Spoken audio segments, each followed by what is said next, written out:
Welcome back to my channel. यदि channel पे नए हैं तो चैनल को सब्सक्राइब कीजिए और बेल आइकन दबाना बिल्कुल मत भूलना। ये वीडियो सिर्फ और सिर्फ एजुकेशनल पर्पज है, ना हम खरीदने की सलाह देते हो ना ही बेचने की।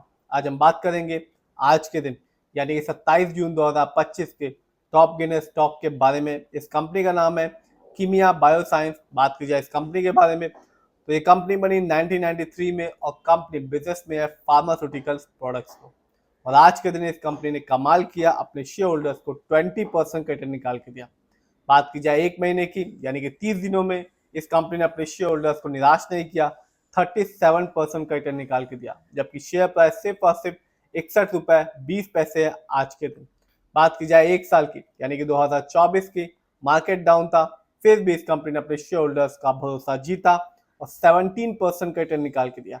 यानी कि एक साल पहले इस कंपनी का शेयर प्राइस था 52 रुपीज।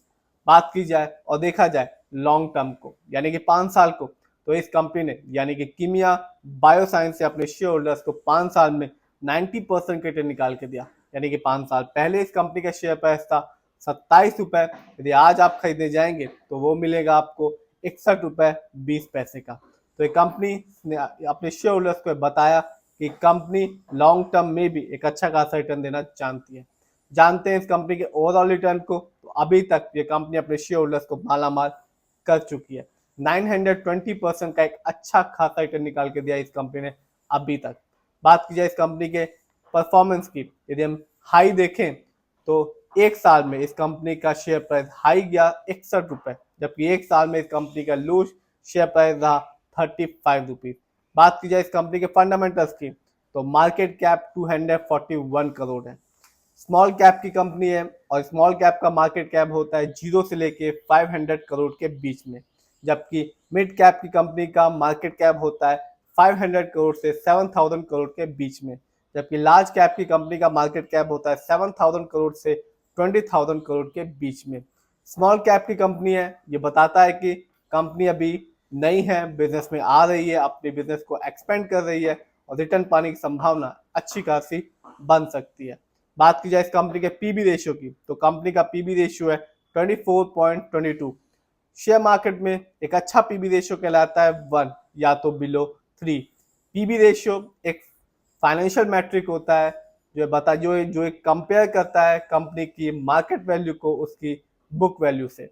बात की जाए इस कंपनी के इंडस्ट्री पी की तो कंपनी का इंडस्ट्री पी है 41.47। शेयर मार्केट में एक अच्छा इंडस्ट्री पी होता है 20 to 25 के बीच में।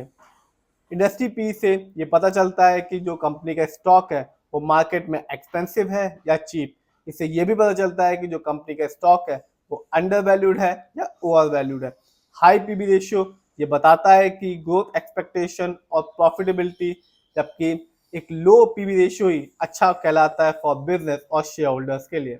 बात की जाए इस कंपनी के डेब्ट टू इक्विटी की यानी कि लोन कर्ज के प्रतिशत की तो वो है 3.31। शेयर मार्केट में किसी भी कंपनी पर एक अच्छा डेब्ट टू इक्विटी कहलाया जाता है 1 से लेके 1.5 के बीच में, जबकि इसका डेब्ट इससे ज्यादा है। ये बताता है कि कंपनी पर थोड़ा बहुत लोन कर्ज है। बात की जाए इस कंपनी के आरओई की यानी कि रिटर्न ऑन इक्विटी तो कंपनी का आरओई है 96%। शेयर मार्केट में आरओई का मतलब होता है कि जो पैसा शेयर होल्डर्स ने कंपनी को दिया है कंपनी ने उसका प्रॉपर यूटिलाइज किया भी है या नहीं।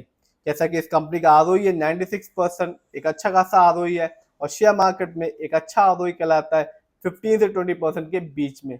जब भी किसी कंपनी का आरओई हाई होता है या पॉजिटिव होता है तो ये बताता है कि कंपनी ने हमारे पैसे को सही से यूटिलाइज किया है, जिससे शेयर होल्डर्स को एक अच्छा खासा रिटर्न देखने को मिलता है लॉन्ग टर्म में। और जब भी किसी कंपनी का आरओई कम होता है या नेगेटिव होता है तो बताता है कि कंपनी ने हमारे पैसे को सही से यूटिलाइज नहीं किया, जिससे रिटर्न पाने की संभावना लॉन्ग टर्म में कम हो जाती है। जानते हैं इस कंपनी के ईपीएस टीटीएम को तो वो है 2.03। ईपीएस टीटीएम का मतलब होता है earning per share trailing 12 month. इससे ये पता चलता है कि जो कंपनी ने अर्निंग किया है लास्ट 12 मंथ में। शेयर मार्केट में एक अच्छा ईपीएस टीटीएम कहलाता है 80 और उससे ज्यादा। बात की जाए इस कंपनी के फाइनेंशियल कंडीशन को, यदि हम क्वार्टरली देखें तो मार्च क्वार्टर में इस कंपनी का रेवेन्यू था 38 करोड़। यदि 2024 को देखें तो कंपनी का ईयरली रेवेन्यू रहा 107 करोड़। बात की जाए इस कंपनी के प्रॉफिट की तो मार्च क्वार्टर में इस कंपनी का प्रॉफिट रहा 1.99 करोड़।